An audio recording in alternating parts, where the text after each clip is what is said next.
Here is your text rewritten in English exactly as provided, with no additions or removals, in one continuous paragraph as you requested.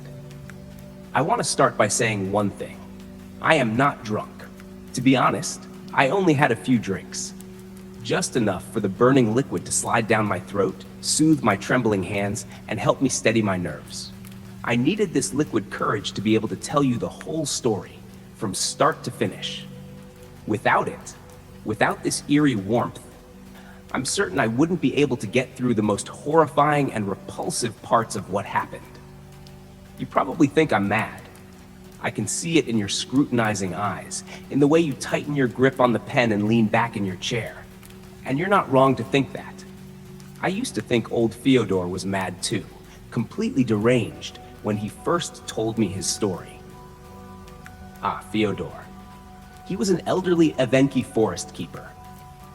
A man I had assumed was suffering from paranoia, severe depression, and early-stage dementia. I should have listened to him.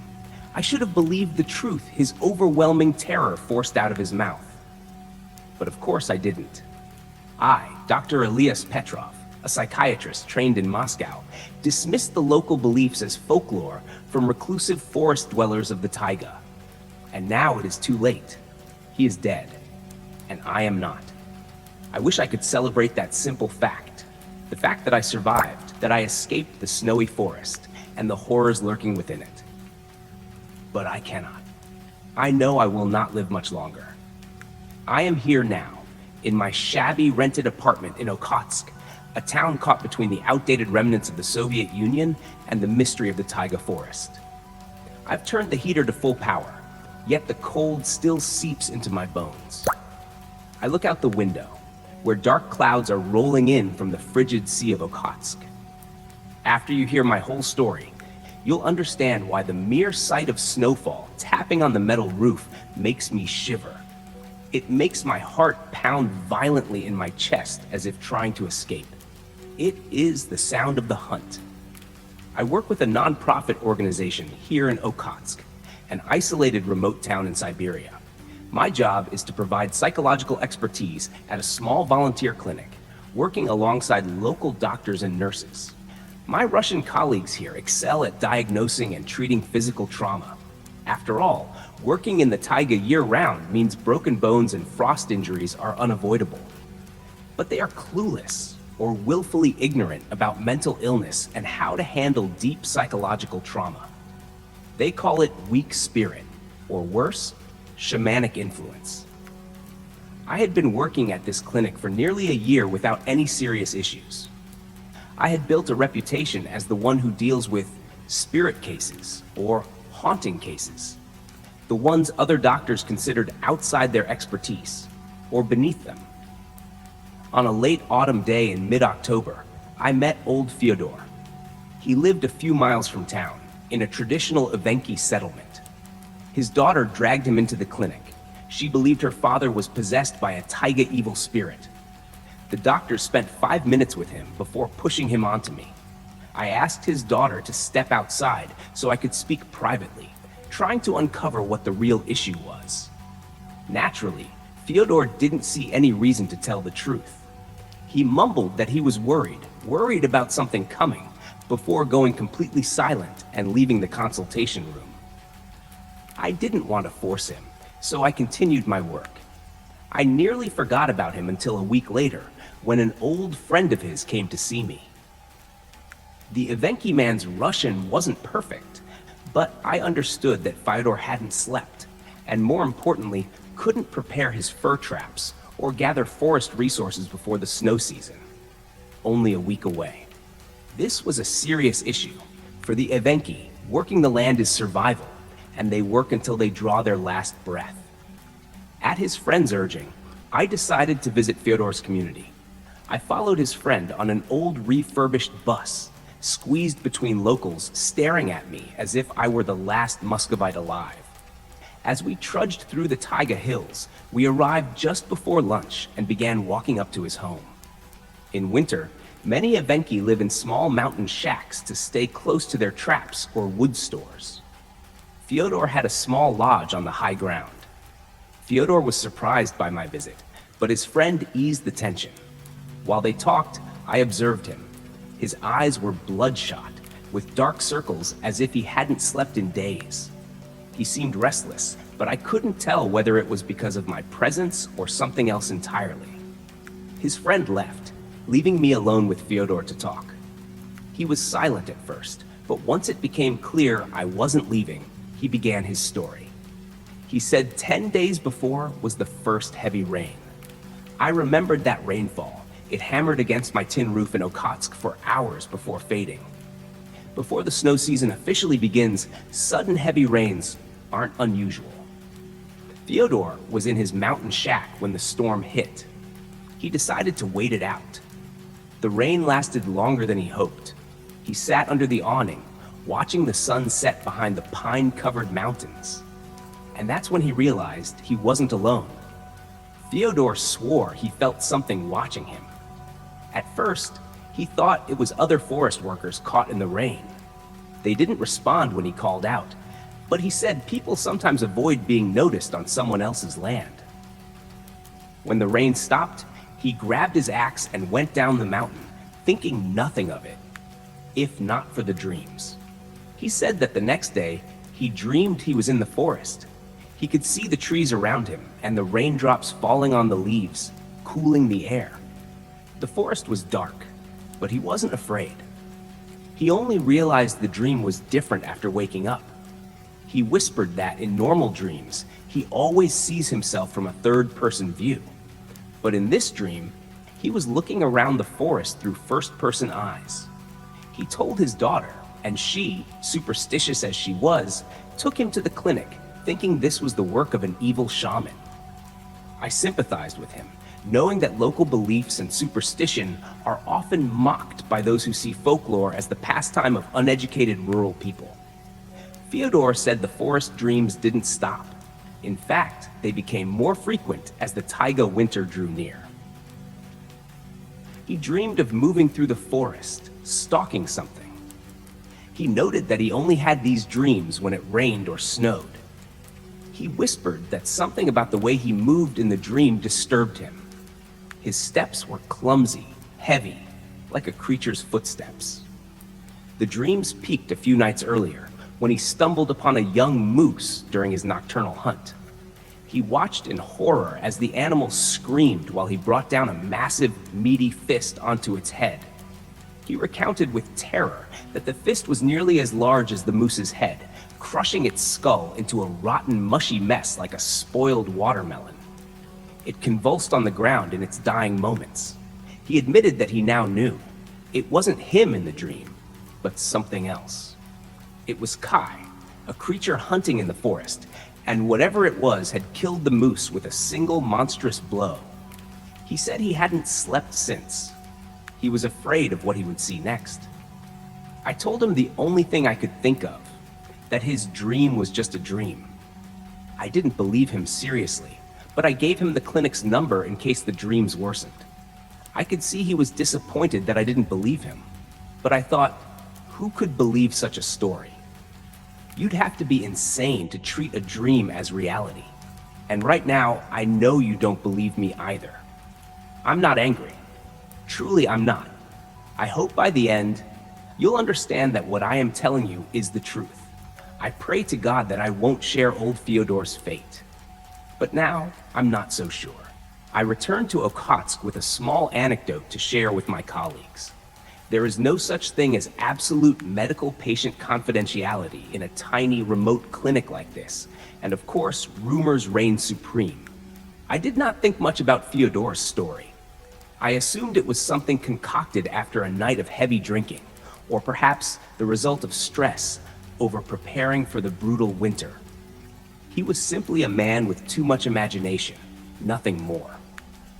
He likely would never call again, and the dreams would eventually fade on their own.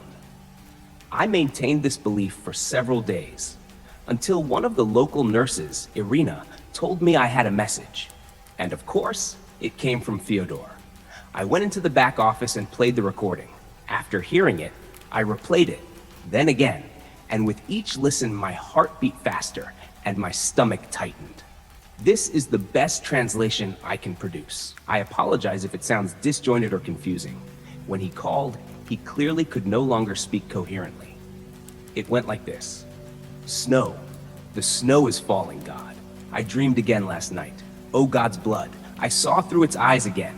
That creature, it's out there in the forest. I saw what it is. Oh, Jesus Christ. I saw my cabin. It's so close. It's coming for me. It's hunting me. I don't know what to do. For God's sake, help me. I called Irina in and asked when the message was received. She told me it was from a few days ago. I played it for her. Irina's face drained of color. She immediately understood the urgency. I asked if she had received any other calls from Fyodor, but she said no. I broke one of the clinic's unspoken rules. I used my mobile phone to call the number back. No one answered. I tried again, then a third time, but the result was the same. Clearly, he needed serious medical or psychiatric intervention. At this point, I began to feel responsible. Perhaps my dismissive attitude had driven him further into fear, and now he was too terrified to leave his home. His dreams had worsened. I searched the clinic's medicine cabinet but could not find what I needed, strong sedatives. So I reached out to an outside contact and obtained a few doses of Valium. I knew I was no saint, but I had a conscience. I decided I would travel to the Evenki settlement and find Fyodor. I would use the Valium to calm him down, then convince him to seek more intensive psychiatric care. But I was wrong. I was a fool, an arrogant one. I arrived at the settlement at 10 a.m. and began asking about Fyodor's whereabouts. The arrival of a Muscovite always drew attention. After several fruitless conversations, I found his daughter. She recognized me from the clinic and asked why I was visiting. I lied, saying this was routine follow-up for patients with psychological issues. She believed me. She said her father had gone up to his cabin in the mountains to stay close to and protect his valuable fur traps and wood stores from less honest hunters. She said he went up at the start of winter and would not return until spring. By 1 p.m., I decided to hike to his cabin to try to help him.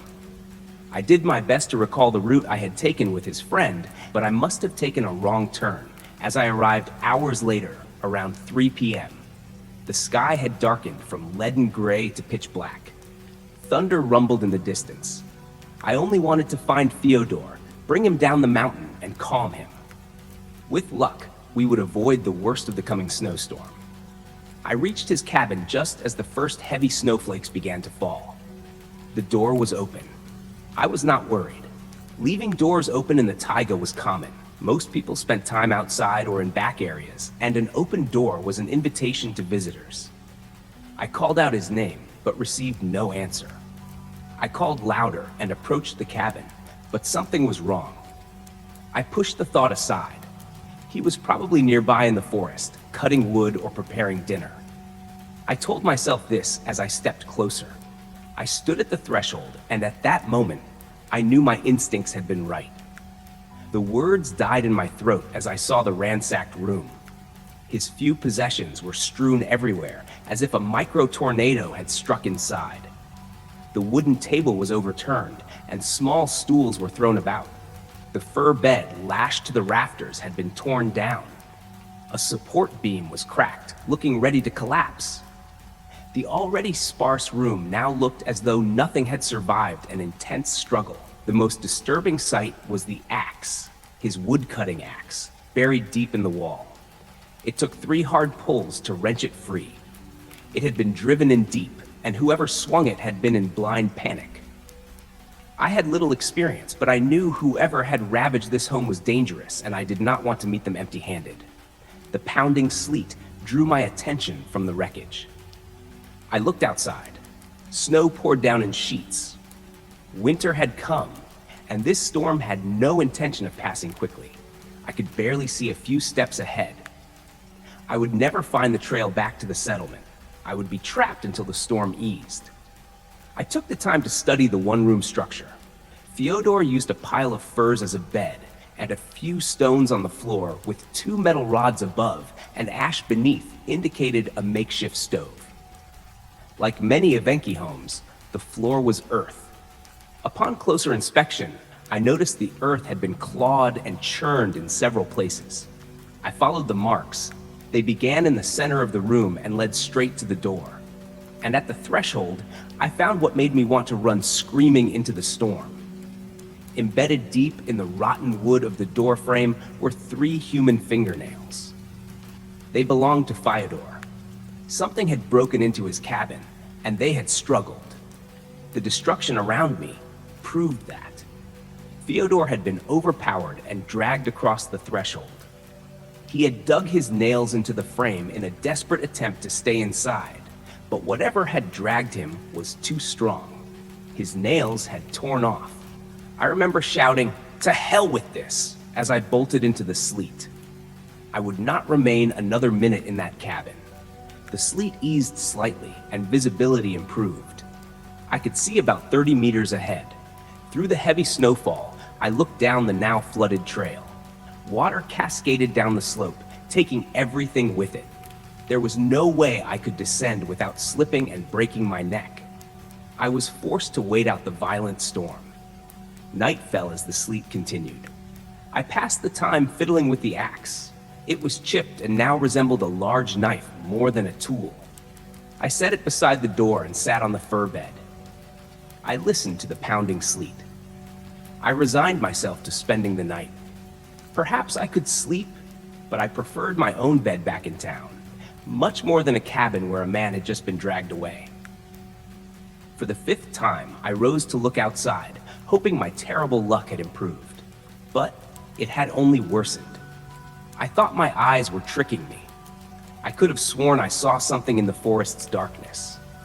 It did not move, but it did not blend with the trees either. My breath caught as I realized Fyodor might have been right all along. I stood frozen in the doorway, staring at the figure as though looking away would make it move. In the darkness, it looked merely like a man standing among the trees. I could not tell if it faced the cabin or had its back turned. A bolt of lightning split the sky and confirmed my worst fear. I saw it only briefly, but it was enough to make me scream. It was tall. It must have been nearly 2.5 meters. Its arms hung down to its knees, and it was covered entirely in thick matted fur. Its teeth were bared in an expression between a pained grimace and a savage grin.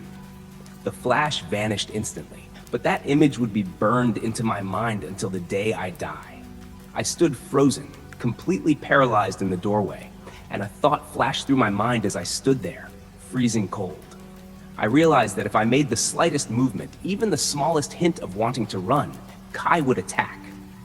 I remained still, staring at it, and it stared back at me. Seconds passed like minutes, and minutes passed like hours. Pain began to creep in after several minutes of standing completely motionless, a sharp numbness in my legs and shoulders. But I suppressed it, forcing myself to endure. The axe I had pulled from the wall was only a few inches from my hand. I glanced at it, wondering if I could grab it without drawing the creature's attention. Another rumble of thunder echoed, and when I looked back, it was gone. Now, I thought, seeing it was already terrifying, but when it vanished, I couldn't help imagining it breathing heavily right behind my neck. Not knowing where it was, that was 100 times worse. I scanned the small windows and the curtain of sleet, but I couldn't find even the faintest silhouette watching me. But I knew it was still nearby, and it was completely focused on me. I simply couldn't pinpoint its exact location. The sound of a snapping branch behind the cabin told me where it was. It was behind the house. I wondered how it could move so fast. It had stood motionless as stone for minutes, and in an instant, it had already circled to the back. I prayed silently to God, a God I had never acknowledged until now. I prayed that I would walk out of this collapsing shed alive. There was nothing else to do but pray. There was only one door to enter this house. It was searching for other ways in. Another branch snapped to the left, only a few steps from the previous sound. I knew it was moving. It was circling toward the front. I had to keep it out, if I didn't want to share Fyodor's fate. I slammed the door shut and slid the wooden latch across. The latch was held in place by a few rusty nails on rotting wood. It was not the most reliable barrier. I could hear the creature panting just inches from the door. My heart felt like it was about to burst from my chest. The sleet was weakening, and I waited for it to try breaking into the decrepit cabin. But the longer I waited, my breath caught in my throat, the more I realized it might not try to break in at all. Bang! The creature struck the door hard, and thankfully, the door held. The blow sent a jolt of pain through my shoulder, now bruised. One hinge ripped from the wood, and the latch bent, but it held. The sleet had now softened into faint tapping on the roof. The creature let out a low, inhuman groan and began to walk away. I could not understand why until I remembered Fyodor's words. He said he only dreamed of the creature when it rained. He only saw it during the first downpour. This creature had some connection to sleet. Perhaps it only hunted under the sleet. I waited in silence and listened to the water dripping from the roof onto the saturated ground. I decided right then that I would descend the mountain in the dark, because if the sleet returned, it would return for me. I ran into the night, stumbling and crashing to the ground, and I did not stop until I reached the village. A worried local brought me inside his home, but no matter how much he asked, I couldn't speak a single word. They said they found a dent on the door that bore no trace of a human hand. He wanted to hear news about Fyodor, but I knew if I opened my mouth about that, the floodgates would burst open and drive me mad. I stayed awake all night and took the first bus back to Awakens the next morning. Now you may be wondering why I'm so terrified. I escaped, and now I just need to stay away from the mountains. But you understand nothing. You want to know why I panic the moment I see the first dark clouds rolling in. Well, you see, that night, as I listened to the sleet, I fell asleep. I could never resist the sound of rain hammering on a tin roof. I dreamed. Oh God, what I dreamed. I saw something moving in the forest. It grabbed a tree, and I saw its fur-covered fingers wrap completely around the trunk, and it climbed effortlessly. The thick Taiga tree groaned under its weight but held. It climbed to the treetop and looked out across its kingdom. Only dense forest surrounded it. The creature looked north, and through its eyes, I saw Awakens. Supplemental record. December 8th, 10:44 p.m. I have no doubt anymore. I have become its vessel. The curse did not die with Fyodor. It passed on to me. Last night, I dreamed again.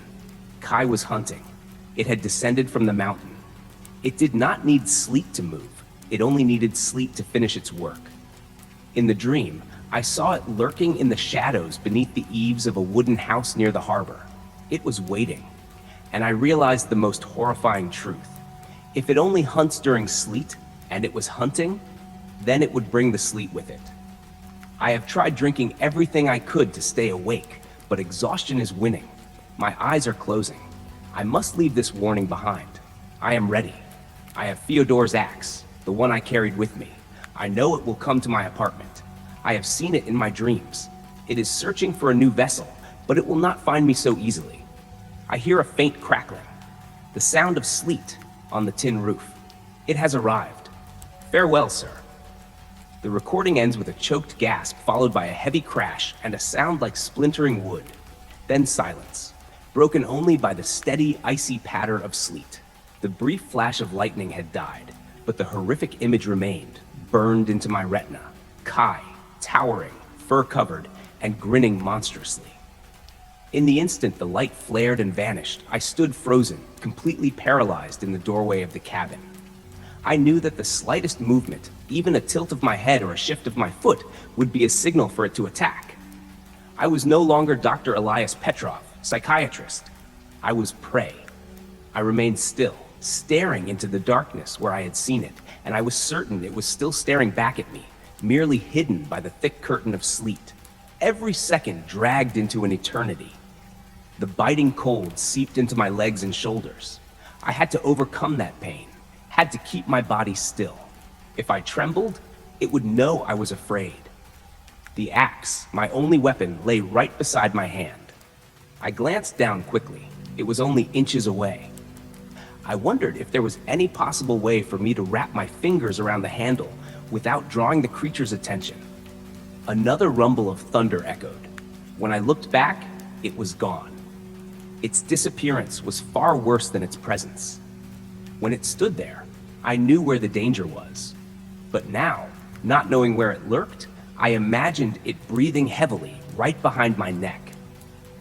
I swept my eyes across the tiny windows, but saw nothing beyond the thick, swirling sleet. A sharp crack split the air. It came from behind the cabin. It was behind me. How could it move that fast? It had stood frozen like a sculpture of ice for minutes, and then in a single instant, it had crossed more than 10 meters. It was searching for a way inside. The cabin had only one door, another snap of a branch, now to the left. It was circling toward the front. I had to act immediately. I could not let it reach the doorway. I would not share Fyodor's fate, dragged from his home and swallowed by the Taiga's darkness. I slammed the rotting wooden door shut and with all my strength slid the iron bar across it. That bar, secured by a few rusted nails, was all that stood between me and death. I heard the creature's heavy, labored breathing right outside the door. Hot and weighty breaths, accompanied by the pattering of melting snow on the tin roof. I waited. My heart hammered violently. I held my breath, waiting for the first strike. The sleet outside was weakening. The longer I waited, the more I realized Kai wasn't attacking. It was lurking, but it seemed hesitant. Thud! The creature slammed its fist against the door. The blow was impossibly strong, unlike anything I had ever encountered. Miraculously, the door held. The impact sent a shock wave of pain through my shoulder. I fell back, but the bar stayed in place, though it bent at a terrifying angle. One hinge tore from the frame, but the door remained upright. Now, the sleet had faded to faint ticking on the tin. The creature let out a deep, low growl and began to walk away. I could not understand why it retreated, until I remembered Fyodor's words. It only hunted under sleet. Its power, its nature, was bound to the elements. It needed the sleet to complete its work. I waited in absolute silence, hearing only the drip of water from the eaves. I knew that if the sleet returned, it would return as well. I had to leave, immediately. I clutched Fyodor's axe and burst from the cabin, sprinting down the mountain in the dark. I fell, slid, slammed into mud and roots, but I did not dare stop until I saw the faint lights of the settlement. I escaped. A concerned Evenki man took me into his home, but no matter what he asked, I could not answer. Every word lodged in my throat, strangled by terror. I stayed awake all night. The next morning, I took the first bus back to Awakens. Now you may think the story ends there. I escaped the mountain. All I need to do is avoid the storms, but you do not understand. That night, after returning to Awakens, I could not resist it. Exhaustion crushed me. I heard the gentle, soothing sleet tapping on the tin roof of my apartment. I have always been unable to resist that sound. I fell asleep, and I dreamed. Oh God, what I dreamed. I saw myself, not Elias, but some other entity, moving through the forest. I saw enormous, fur-covered fingers curling completely around the trunk of a taiga tree. I climbed to the top effortlessly, the trunk groaning under my weight. From above, I looked out over the entire kingdom, and I turned north. Through Kai's eyes, I saw Awakens. The voice on the tape begins to tremble. I have become its vessel. The curse did not die with Fyodor. It passed to me. I saw my city through Kai's eyes. I saw the path I would hunt, and I know, as I record these words, that I am sinking into an irresistible drowsiness. A snowstorm is approaching Moscow. It will come. I hear the faint crackling on the roof, the sound of sleet on the tin. It has arrived. Farewell, sir. The recording ends with a choked gasp, followed by a heavy crash and the sound of splintering wood, then silence. The cassette tape clicked and whirred before coming to a complete stop, the sudden silence after that final impact carrying a weight almost unbearable. I removed my headphones and placed the old recorder on my heavy oak desk at headquarters in Moscow.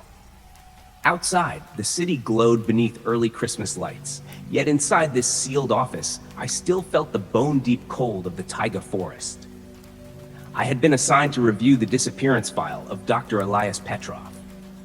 My job was to provide a logical conclusion, dismiss any supernatural claims, and close the case.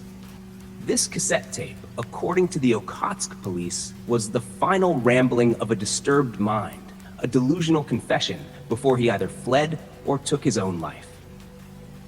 I began reading the Okhotsk investigation file. The Fyodor case. Police found the cabin on the mountain. They confirmed it had been violently damaged. The table overturned, the bed torn. Most notable was the indentation on the door. An irregular oval depression inconsistent with any known tool or mechanical impact. Naturally, they could not explain what force could have produced such a mark. No blood, no foreign footprints. Only 3 fragments of shattered fingernails found on the doorframe. Police concluded Fyodor may have been abducted by illegal loggers and the scene staged to resemble a wildlife disappearance. Not a single mention of Kai appeared in any official report. The Elias Petrov case. When officers reached Elias's apartment in Okhotsk, there was no sign of forced entry. The door was locked from the inside, yet the room was a disaster. Fyodor's axe, the one Elias mentioned, was found sunk deeply into the wooden floor. And on the opposite wall, a long, deep crack stretched across the plaster. No body, no blood, only unmistakable signs of a violent struggle occurring in a space too small to contain it right after the recording ended. Then came the most crucial piece of evidence, a small notebook. It was Elias's dream journal, kept after his return from the mountain. I turned to the final page. His handwriting, sharp and steady at first, grew increasingly shaky and distorted. December 7th, dreamed of a man, very thin, standing motionless, eyes full of despair. Kai watches that man through my eyes. It is about to strike. The man is me. And beneath it was a page torn violently away, leaving behind a single sentence written in dried blood, later confirmed to be Elias's. I set the notebook down. Reason spoke to me. As an investigator, I had to remain skeptical, objective. Elias's account was the product of an acute psychotic break triggered by stress and sleep deprivation, compounded by substance abuse, Valium and vodka. He had either taken his own life or fled. But there was one physical detail I could not ignore. I had personally visited Elias Petrov's apartment, now sealed, during my trip to Okhotsk. It was on the 6th floor of an old building. No balcony, only a small iron-barred window. I asked the local officer, how did he get out? Or did he jump? The officer shrugged. No evidence of suicide. Door locked. Maybe he climbed out, though that's nearly impossible. But my colleague pointed out something. On the iron window frame were 3 deep gouges, as if someone had gripped the bars with inhuman force to pull themselves through. The gouges were too wide, too deep for a frail, emaciated man to have made. They reminded me of one detail, the 3 shattered fingernail fragments on Fyodor's cabin doorframe. At that moment, a sudden snowstorm hit Moscow. The roar of sleet hammered the metal roof of the building where I worked. I closed my eyes. I heard the crackling, the impacts of thousands of icy pellets striking steel. And I remembered Elias's words. I could never resist the sound of rain on the tin roof. I dreamed. Oh God, the things I dreamed. A crushing sleepiness overtook me, stronger than any physical exhaustion I had ever known. I fought it, stood up, rushed to the window, and inhaled the freezing air to keep myself awake. I looked into the mirror. My eyes were bloodshot, not from lack of sleep, but I saw a strange tension in the pupils. And then I realized. Elias had said the sleep made him sleep, and in sleep, he dreamed of Kai through its eyes. I closed the case folder. I would file my report. I would say that Dr. Elias Petrov succumbed to madness, took his own life, and that the case was resolved. But just as I picked up my pen, I noticed on my desk, mixed in with my papers, a tiny black particle. I picked it up. It was a strand of coarse fur, almost like the hair of a wild animal. Where had it come from? No pets were allowed in the building. I threw the hair away and began writing my report. I am a man of science. But I must admit one thing. Ever since I heard that tape, I have felt uneasy whenever it rains. And I slept very, very deeply last night. And in my dream, I saw a tall figure moving slowly through the snow-covered streets of Moscow. It looked toward the neighborhood where I live, and it looked through my eyes. The ending of the story from the perspective of the investigator in Moscow elevates the fear to a new level. It is no longer a tale about a disappearance in a remote mountain region, but a curse spreading into the heart of civilization. The audience is not only worried for Elias, but also begins to doubt the narrator himself, the investigator. The appearance of the taiga fur fragment and the investigator's irresistible drowsiness are signals that the hunting cycle is continuing, and perhaps no one is safe. In summary, this story is a chilling symphony of terror, where science must bow before mystery, and the sound of nature becomes the call of death. It is an honor to weave these horrifying details with you.